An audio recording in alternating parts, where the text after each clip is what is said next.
கிறிஸ்துவ உயிர்ப்பிக்கப்படுகிறான். நீ இன்னும் உயிர்ப்பிக்கப்படவில்லையே. ஏன் உயிர்ப்பிக்கப்படவில்லை என்றால், நீ இன்னும் பழைய பாவத்துக்கு நீ சாகவில்லை. உலக ஆடம்பரங்களுக்கு சாகவில்லை. ஐபுரம் எடுக்கிறது, லிப்டிக் போடுறது, இன்னும் கண்ணுக்குள்ள மை போடுறது, விபச்சாரத்தின் நோய் அது. வேதவசனம் சொல்லுகிறது ஏசவே கண்களுக்கு மையிட்டு தன்னை சிங்காரித்துக் கொண்டாள் என்று வேதவசனம் சொல்லுகிறது. ஆமா, வெளிப்படுத்துதலும் இருக்கு.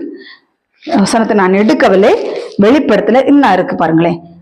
வெளிப்படுத்தல் 17வது விசேஷம் 4வது வசனம். அந்த ஸ்திரீ இரத்தாம்பரமும் சிவப்பான ஆடை தரித்து பொன்னினாலும் ரத்தினங்களாலும் முத்துக்களினாலும் சிங்காரிக்கப்பட்டு தன் வேசித்தனமாகிய அருவருப்புகளாலும் அசுத்தங்களாலும் நிறைந்த பொற்பாத்திரத்தை தன் கையில் பிடித்திருந்தாள். நான் இன்னைக்கு சொல்லுவேன், அடுத்தவங்க அழகா நம்மளை பார்க்கணும்னு சொல்லி